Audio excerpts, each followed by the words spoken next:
Bom dia, tarde, noite, madrugada, pessoal. Selmo do canal Desmentindo de volta aqui para falar de mais um canalha da Band News, dessa vez o Eduardo Oineg. E eu vou adiantar para vocês aqui, dar um resumo. Ele vai citar um monte de exemplos históricos de desinformação, de mentiras que foram propagadas ao longo das guerras, né, de guerra do Vietnã, Segunda Guerra Mundial, etc. Ele vai falar de guerra do Iraque, para dizer para você que você vai ser bombardeado por um festival de mentiras. Então é isso que a gente vai ver, e a gente vai ver o que vai analisar esse vídeo do Oineg aqui, que tá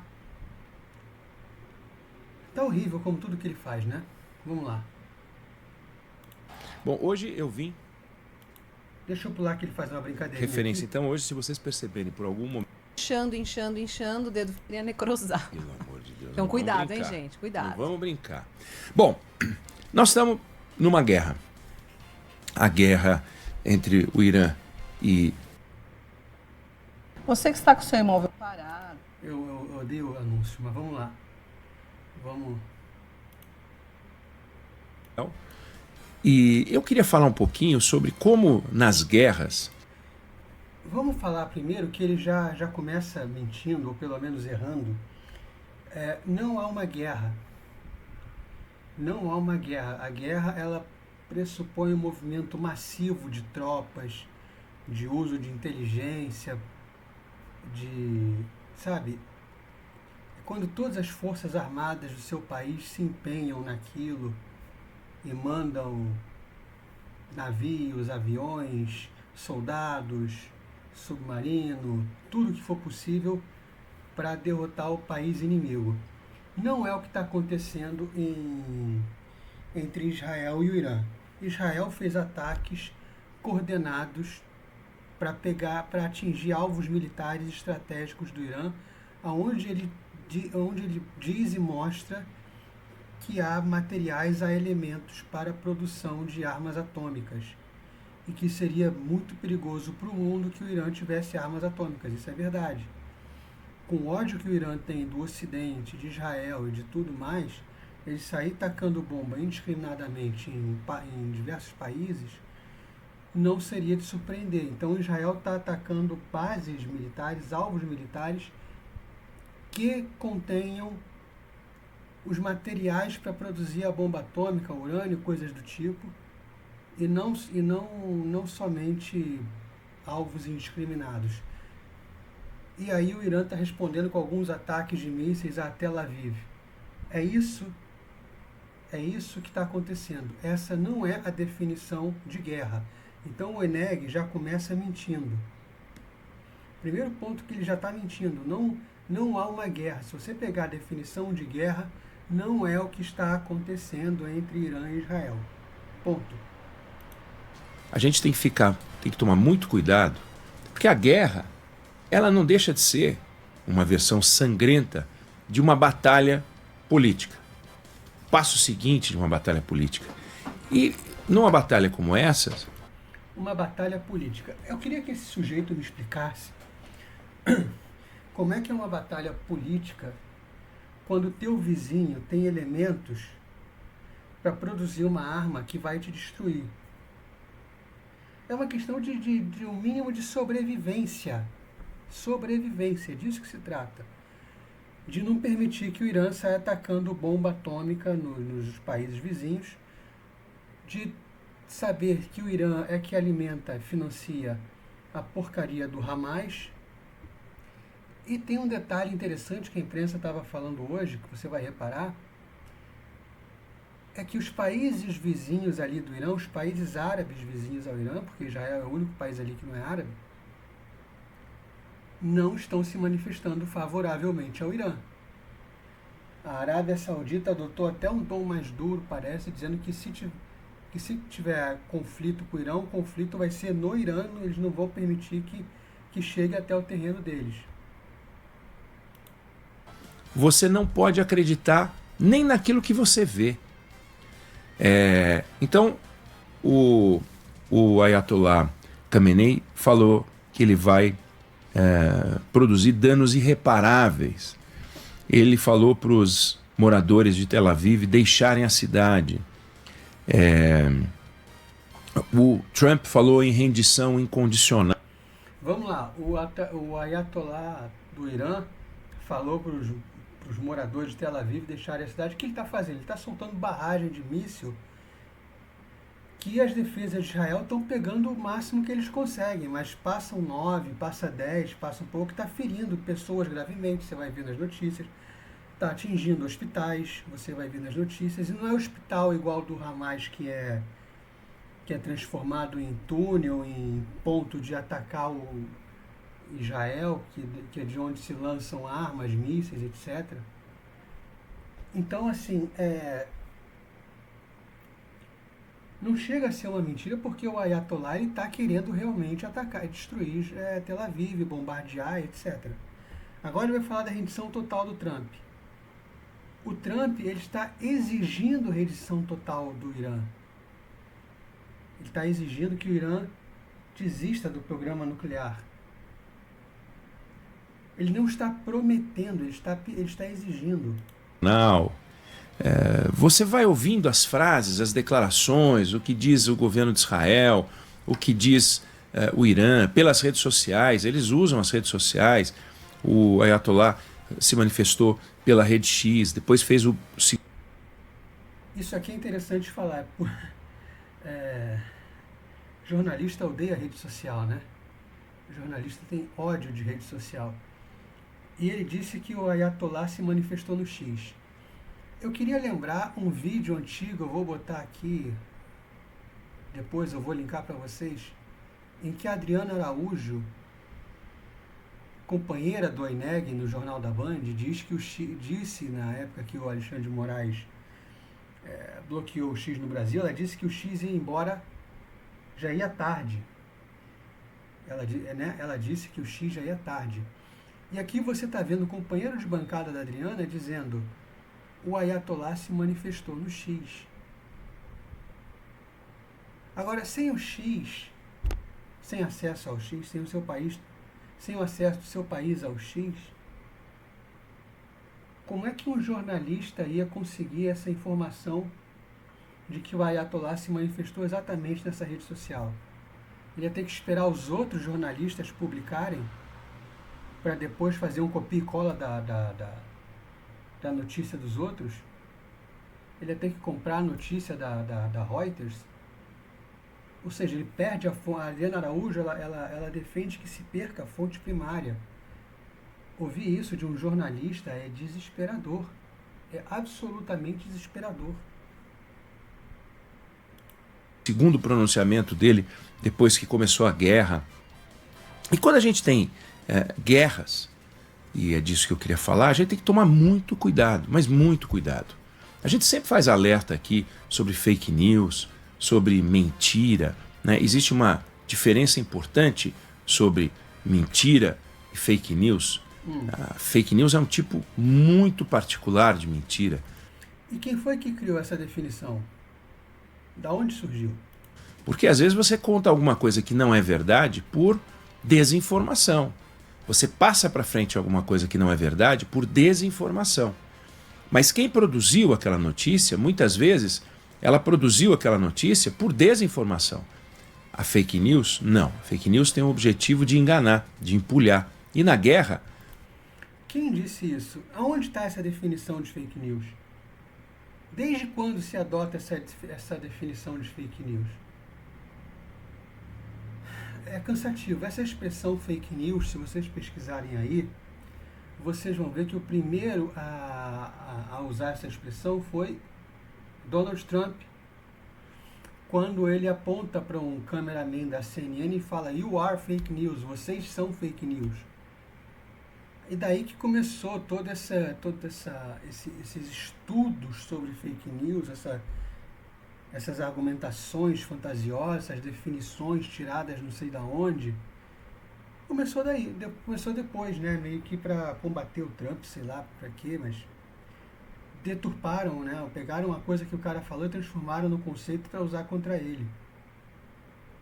É desesperador, né, um negócio desse. O objetivo é enganar, é empulhar por vários motivos. Você não pode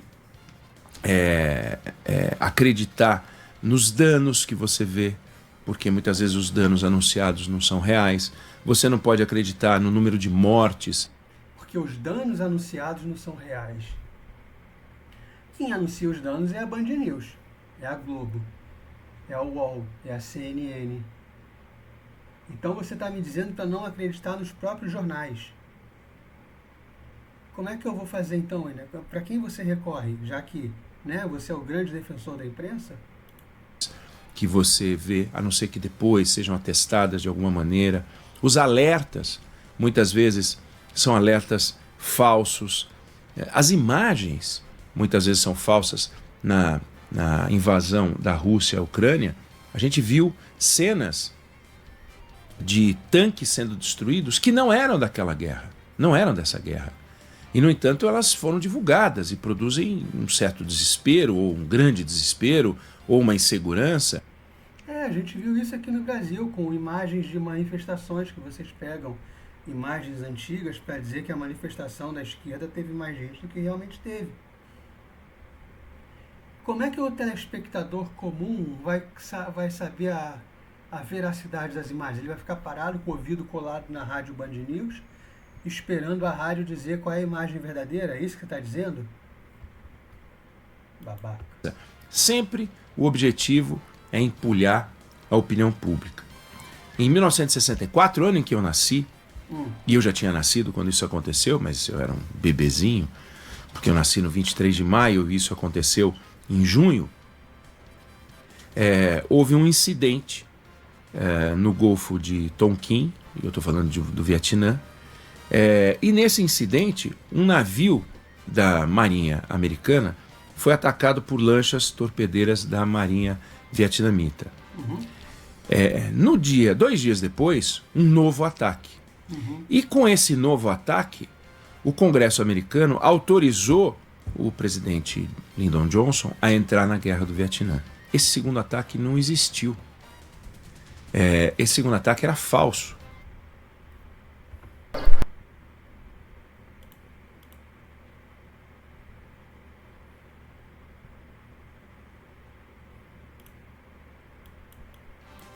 Ele gerou um movimento do Congresso americano autorizando a entrada dos Estados Unidos na Guerra do Vietnã. Passaram-se 4 anos e num dos episódios mais horrorosos e vergonhosos do exército americano, houve um massacre de My Lai, foi em 68.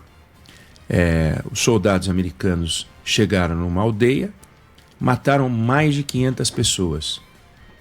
Massacraram 500 pessoas. 180 mulheres, uma parte delas grávidas, 170 e tantas crianças mortas. E foi um massacre mesmo, não é que houve uma reação e eles saíram atirando em quem atirava contra eles, e quem atirava contra eles eram mulheres, crianças e velhos, nada disso. Massacre mesmo. Em 4 horas eles massacraram. E no primeiro momento, tentaram, quando surgiram as fotos, imagens, tentaram encobrir, tentaram dar uma nova versão para aquilo que aconteceu. Né? E é uma história horrorosa. O Vietnã ficou em guerra durante 20 anos, de 55 a 75. Os Estados Unidos entram em 65, depois do episódio de Tonkin, a autorização para entrar na guerra, e saem de lá em 73.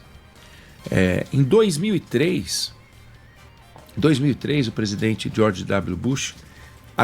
Vamos parar um pouco aqui nos 2 fatos históricos que ele contou, né?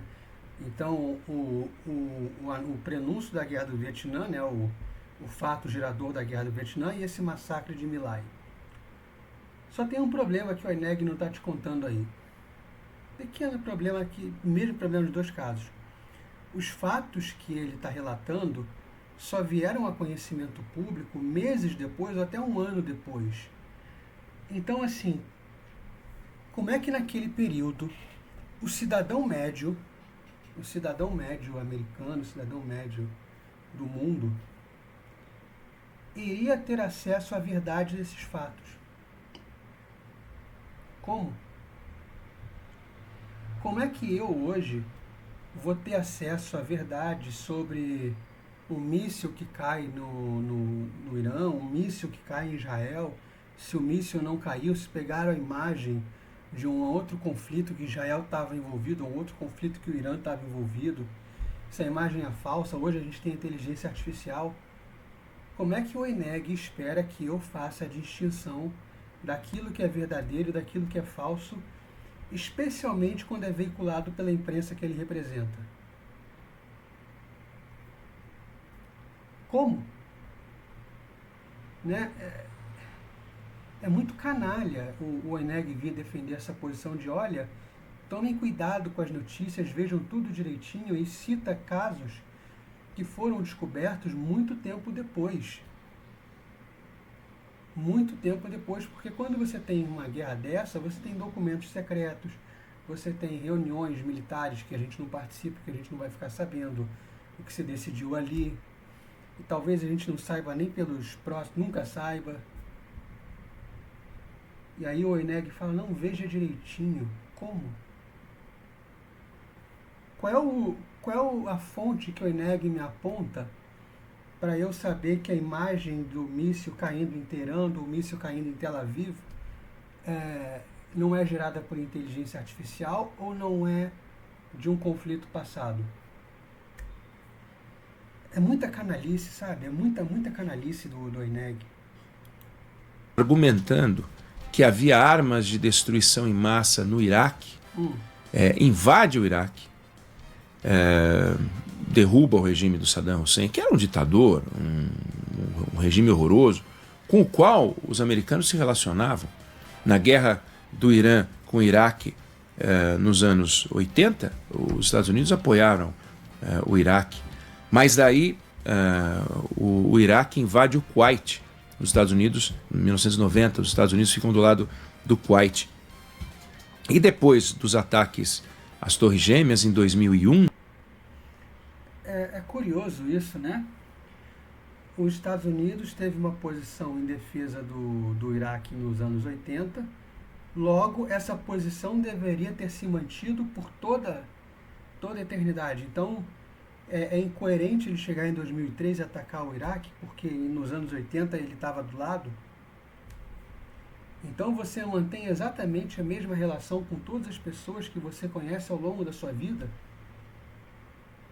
E por que a relação entre países tem que ser diferente?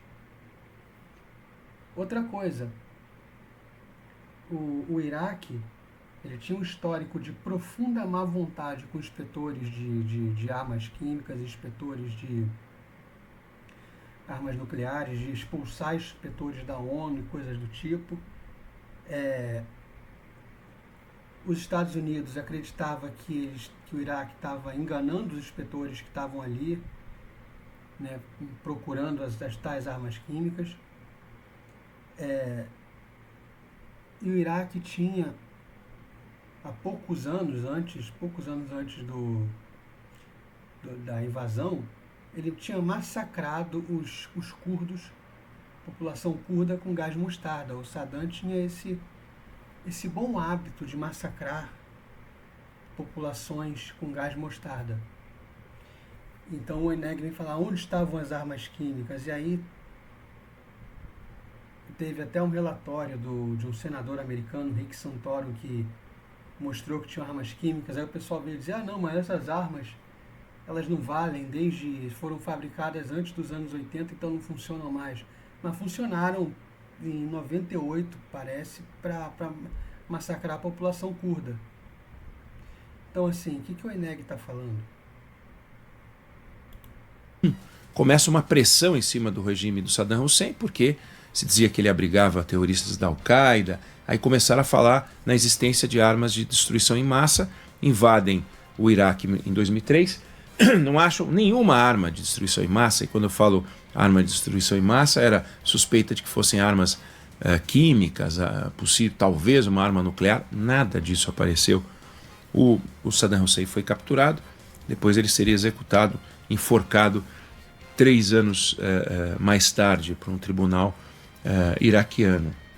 A Segunda Guerra Mundial, ela começa com um incidente, não é um incidente, né? Uma farsa em Gleiwitz, uma estação de rádio alemã, que os alemães pegaram e vestiram pessoas como se fossem soldados poloneses, e esses soldados poloneses invadem uma estação de rádio, transmitem uma mensagem em polonês, e aquilo gera uma confusão que os alemães pegam prisioneiros, vestem com o uniforme desses camaradas, matam esses caras para sugerir que ali havia sido um ataque polonês, para justificar a entrada, a invasão à Polônia que aconteceu no dia seguinte. E ali eles invadiram 2.000 tanques. E isso foi descoberto imediatamente, Oineg? Quando a Alemanha invadiu a Polônia, a farsa alemã foi descoberta imediatamente? Vamos falar também do massacre de Katyn, né? Pesquise aí, que foi um massacre atribuído aos nazistas, e depois descobriu-se que não foram os nazistas, foram os soviéticos. Isso foi descoberto muitos anos depois. Então, esse tipo de coisa que o Oineg está falando são fatos que foram investigados e descobertos, todos eles, muitos anos depois. A farsa dos nazistas, a farsa dos soviéticos, tudo isso. Então, como é que o espectador médio vai fazer a distinção?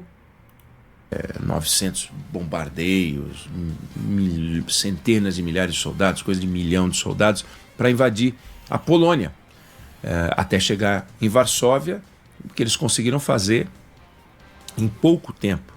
Em menos de um mês, tomam Varsóvia. Então, por que eles simplesmente não invadiram a Polônia? Porque a opinião pública não ia aceitar. Como assim invadir a Polônia do nada? Poderia ter uma resistência da população alemã. Então, o objetivo na guerra é balançar a opinião pública. E eles conseguiram balançar a opinião pública com esse falso ataque. Tem uma história, que é uma história que você pode ler num livro chamado O Homem que Inventou Fidel, que conta a vida e os episódios envolvendo um jornalista chamado Herbert Matthews, do New York Times, um celebrado jornalista, um extraordinário jornalista, com grandes reportagens, cobertura de guerra, experiência na Europa, enfim, estrela do jornal naquele tempo. E quando eu me refiro naquele tempo, e o homem que inventou Fidel, nós estamos falando da década de 50. Esse aqui é o preço do...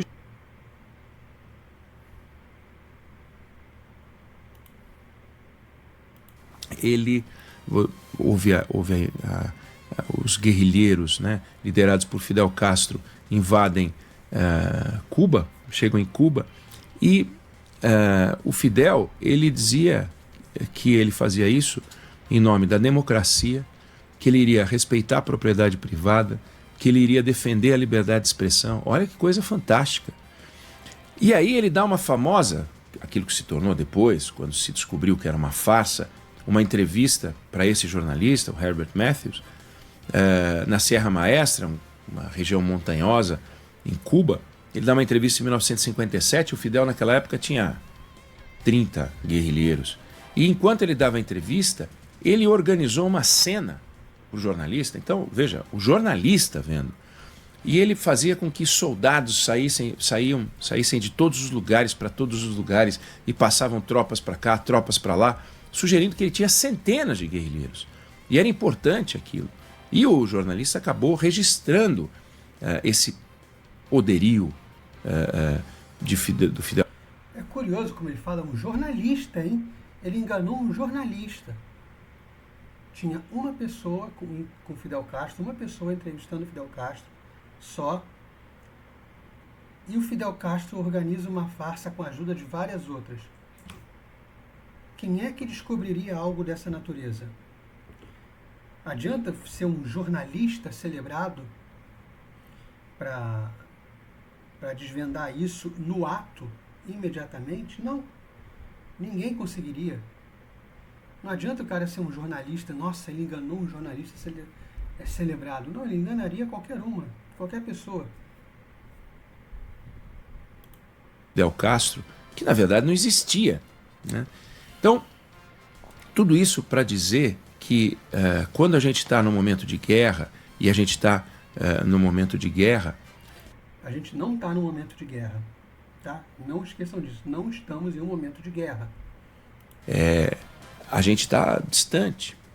E a população que está envolvida, né, os civis no Irã, os civis em Israel, eles estão sujeitos a um jogo. E nós aqui também, todos nós, sujeitos a um jogo, que é um jogo de mentiras. Você não sabe separar a verdade da mentira. Não tem como. Claro que tem uma hora que a verdade acaba aparecendo, mas ela acaba aparecendo muito depois. No momento em que está acontecendo, ela fica ali enrustida. Exatamente o que eu falei, é o que derruba toda a tese que você trouxe até agora. Né, embrulhada num pacote de cenas, e todas as cenas, hoje você tem drone, hoje você tem as imagens dos aviões, dos bombardeios. Então você vê uma cena de um bombardeio e você não sabe onde é que foi aquilo, se aquilo foi realmente o que as autoridades dizem, porque o compromisso dos militares é com a tentativa de vencer ou de segurar uma derrota, não de ficar dando relatos fidedignos sobre o que está acontecendo. Esse é o papel da imprensa. Só que o papel da imprensa numa guerra fica totalmente cerceado, você não tem condições de saber o que está acontecendo, até porque você não vai pegar os profissionais e colocá-los em posição de risco. Muitos são destemidos, muitos são extremamente corajosos, mas mesmo assim você não consegue de terra, né, pela terra, saber. Você vê que teve um estrago num prédio, você vê que teve uma vila destruída, um bairro, mas você não sabe qual é o impacto daquilo. Se realmente morreram 100 pessoas, se morreram só 20, se morreram 200. Muitas vezes um dos lados tenta aumentar o número de vítimas, ou então diminuir o número de vítimas, aumentar para dizer que está sendo vítima de um ataque absurdo, ou diminuir para dizer que o ataque não funcionou. Você nunca sabe qual é a lógica que está por trás dessa máquina de propaganda.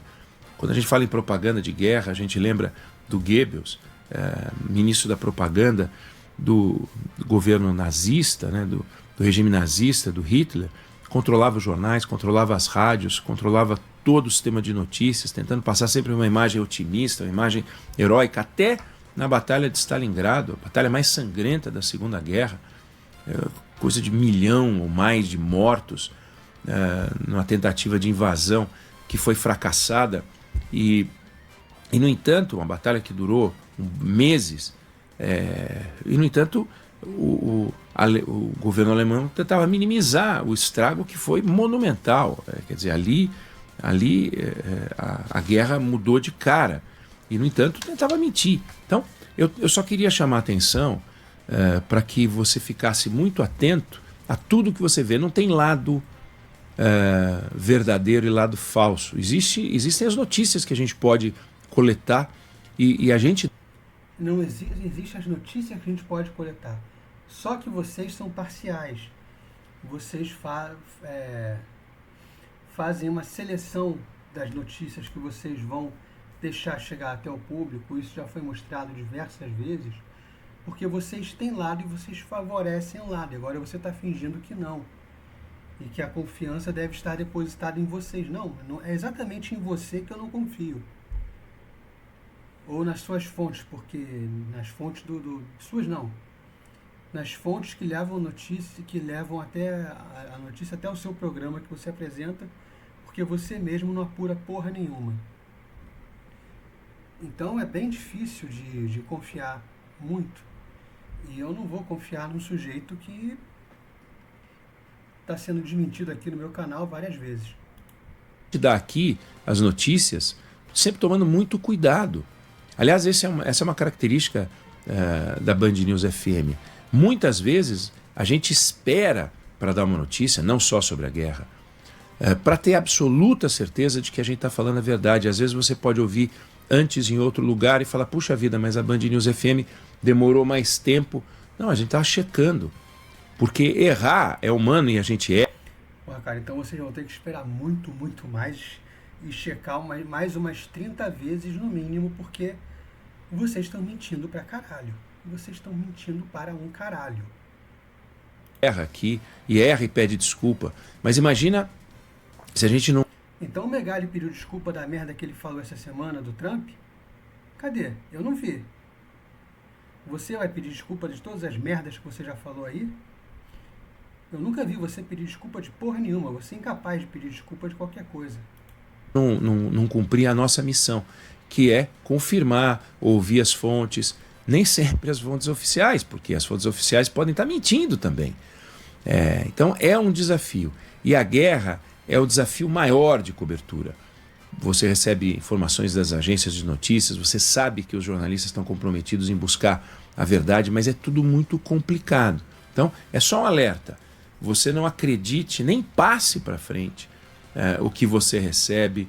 Toda hora vem uma imagem de uma bomba que destruiu aqui, que destruiu ali. Você vai olhar, muitas vezes não é verdade. Então, na guerra se diz que a primeira vítima é a verdade. É isso mesmo, a primeira vítima é a verdade, porque ninguém tem compromisso com a verdade. Me refiro àqueles que conduzem a guerra. Eles têm compromisso com a vitória ou minimizar a derrota ou tentar chegar num acordo. E a Band News também não tem compromisso com a verdade, tanto é que emprega exatamente você. E o Megali, e o Reinaldo Azevedo, e emprega a Carla Bigato, a Sheila Magalhães, o Fábio França. Porra, tá foda, né, irmão? Tá foda. Tá muito foda. Eu vou pedir pra você que ficou até aqui pra fazer aquelas açõezinhas que ajudam a gente, que a gente gosta, né? Que é curtir, se inscrever, compartilhar, comentar. Tá? Pra vocês é de graça e pra mim é rapidinho também. E pra mim dá uma maior diferença, ajuda pra caramba. Então vou pedir essa força aí. E obrigado, a gente fica por aqui. Mais uma lamentável, né, lamentável participação do Oineg nesse jornal, e ele é um sujeito que sequer devia ter oportunidade de falar a um público grande, mas enfim, tá aí. Até a próxima, tamo junto.